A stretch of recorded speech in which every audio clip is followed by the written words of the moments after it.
이런 얘기를 6화에 걸쳐서 할 거라고. 그러니까 왜 우리 집 압수수색 오냐고. 오지 말지. 안 했으면 내가 사정은, 니들 사정은 내가 봐줬겠지.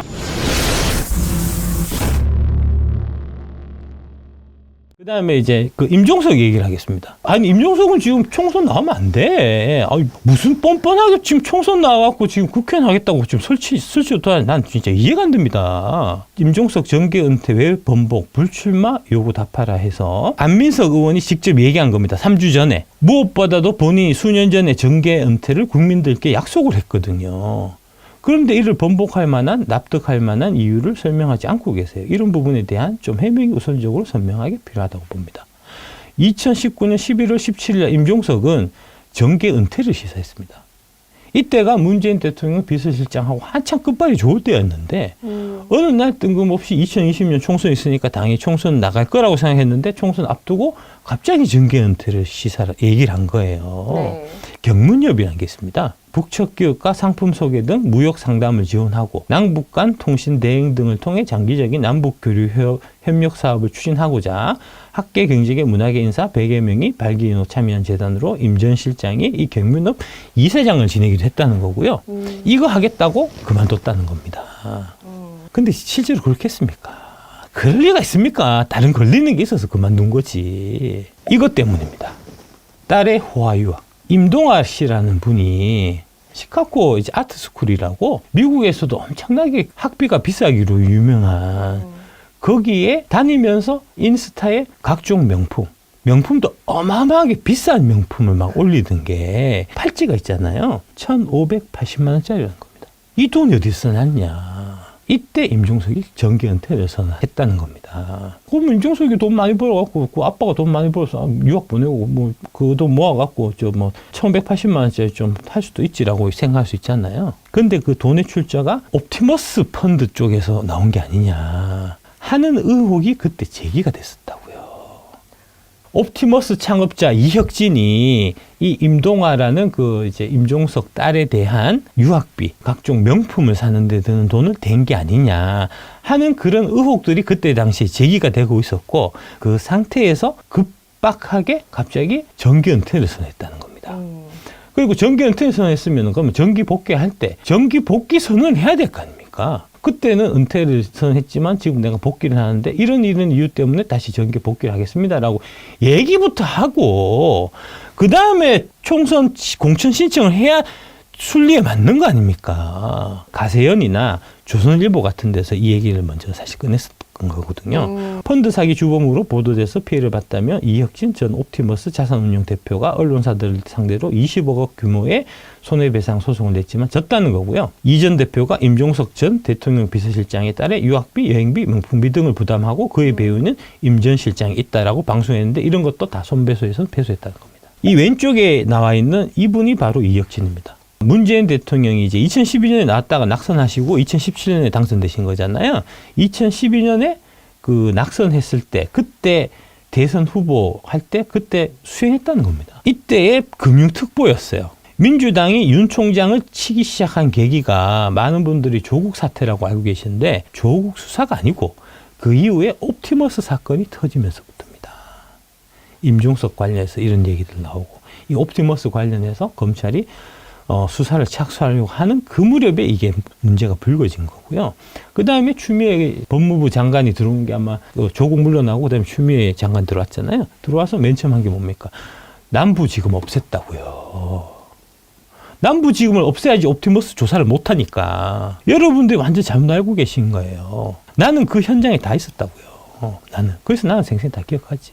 옵티머스, 라임, 옵티머스 디스커버리 이게 윤석열 정부가 탄생하게 된 핵심 계기라고요. 이게 투자자들의 피해가 눈덩이처럼 불어나고 있는 사모펀드 환매 중단 사태가 연이어 터지고 있고 이러한 펀드 사태에 청와대가 배후에 있었던 건 아니냐는 의심이 제기될 정도로 권력형 비리의 냄새가 묻어나고 있다. 옵티머스 설립자 알려진 이혁진 전 대표는 지난 2012년 19대 총선 당시에 민주통합당 서울 서초갑 후보로 전략 공천됐고 12월에는 문재인 대선 후보 캠프에서 금융정책 특보로 발탁을 했고요. 그런데 이때만 해도 2012년 이때 당시에 서초갑 후보로 전략 공천된 것 자체가 사실 문제가 많았던 거예요. 왜냐하면 2010년에 전 부인에게 상해를 입힌 혐의 등으로 기소됐었거든요. 총선 출마 2달 전에 벌금 500만 원의 대법원 확정 판결을 선고받았다는 겁니다. 와이프 때려갖고 상해를 입혀서 그게 총선 출마 2달 전에 벌금 500만 원의 대법원 확정 판결을 선고받은 거잖아요. 이게 국회의원 할 때 이제 자격 심사할 때 당연히 걸려야 될 거잖아요. 네. 안 걸리고 했다는 겁니다. 왜냐? 뒷배가 있었을 거다는 거지. 이와 관련해서 미래통합당 조희진 의원이 재질이 안 좋은 사건으로 재판까지 받으니까 어떻게 전략 공천을 받고 대선 후보 캠프까지 들어갔는지 의문이 든다. 그 뒤에 임종석이 있었을 거다라고 보는 겁니다. 당시 공천 실무를 총괄하는 민주당 사무총장이 현 임종석 대통령 비서실 외교안보 특별보좌관인데 임종석인데 이혁진하고 임종석은 한양대 86학번 동기예요. 이혁진하고 임종석은 같은 서클이었다는 얘기가 있습니다. 그러니까 당연히 친밀한 관계잖아요. 그래서 이제 어차피 뭐 서초가면 아무도 나갈 사람도 없으니까 네가 나가라. 대신에 그 간판을 준 거죠. 이 전 대표에서 옵티머스 대표 이사를 이어받은 김재현 현 대표도 한양대 법대 89학번이라는 거고요. 한양대 한 명 더 있습니다. 누구죠? 추미애 전 법무장관입니다. 아예 채팅창에 한양대 카르텔이네. 예, 그렇죠. 그런 거죠. 예. 아우 어지럽습니다. 이런 얘기를 6화에 걸쳐서 할 거라고. 그러니까 왜 우리 집 압수수색 오냐고. 오지 말지. 안 했으면 내가 니들 사정은 내가 봐줬겠지. 임종석 특보가 2006년에 남북경제문화, 아까 경문협 이사장으로 재직할 당시에 재단 이사였고요. 같이 경문협에 있었던 멤버가 누구냐? 송영기, 우상호라고요. 이처럼 이 전 대표와 임종석 특보가 접촉이 많다 보니까 임종석 특보의 딸 미국 유학 비용을 이 전 대표가 대준 게 아니냐는 의구심까지 제기되고 있다는 겁니다. 본인의 블로그와 지인의 블로그에는 문재인 대선 후보에게 귓속말하는 사진은 물론 조국, 이해찬, 박원순, 김어준 등 현 집권 세력 인사들과 찍은 사진이 게시가 돼 있고 무엇보다도 이 전 대표는 70억 원대 횡령과 조세 포탈, 상해, 성범죄 등 5개 사건에 연루돼 검찰 수사를 받던 시기인 2018년 3월에 해외로 출국해서 지금까지 입국하지 않았다는 겁니다. 문재인 대통령이 베트남, 그다음에 아랍에미레이트 순방할 때 그때 동의했었어요. 이게 말이 됩니까? 요 봐요. 70억 원대 횡령과 조세 포탈, 상해, 성범죄까지 있는데 출국 금지가 안 돼 있었다는 게 말이 되냐고요. 그런데 출국 금지가 안 돼 있어갖고 얘가 지금 날라갖고 지금 뭐 하냐 하면 미국에서 지금 김치 사업한다고 지금 사업한다고. 이게 말이 되냐고 이게. 그러면서 베트남하고 아랍에미레이트 순방 갔는데 따라왔다는 거 아닙니까? 따라와서 그 관련해서 공무원들 만나갖고 자기 얘기했다는 거 아닙니까? 이게 범죄 혐의자가. 왜 이렇게 되는 거죠? 그러니까 이상하다고. 거기서 이상하다고 지금 얘기하잖아. 이상하다고 이게. 왜 있다고냐고 내가 얘기하는 거잖아요. 이 전 대표는 횡령과 폭행 등 중죄를 지었음에도 검찰은 왜 출국금지 조치를 내리지 않았는지. 경호 문제 때문에 참석 대상 전원을 상대로 사전에 신원을 줘야 하는데 이런 범죄에 혐의가 있는 사람들이 왜 그 행사에 참석해서 정보통신부의 그 관리를 그 공무원을 왜 만나서 한참 얘기를 어떻게 할 수 있었는지 안 궁금하냐고요. 나 진짜 궁금해서 미치겠다고. 이래놓고는 지금 임종석이가 다시 지금 총선 나온다고 네가. 그래서 이 전 대표가 지금 현재 미국에서 샌프란시스코 한인의 임원으로 떳떳이 활동하고 있고요. 김치나 식품 등을 판매하는 오병이어 마켓을 운영하고 있다는 겁니다. 검찰이 중지를 지은 이 전 대표에 대해서 해외에서의 체포 및 송환을 시도하지 않는 이유도 의구심을 나는 대목이다. 소환하면 되잖아요. 미국하고는 범죄인 인도 조약이 있으니까 소환해서 조사하면 될 거 아닙니까? 네.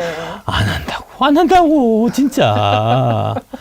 옵티머스 외에도 문재인 정권 들어서 라임 디스커버리 등 펀드 환매 중단 사태가 잇따라 발생하고 있는데 펀드 환매 중단 사태의 공통점은 공작 냄새가 난다. 친여 성향 방송인 김어준 씨의 표현을 빌리면 권력형 비리의 냄새가 난다는 겁니다. 그래서 내가 윤석열 찍었다고요. 이것 좀 처리해달라고.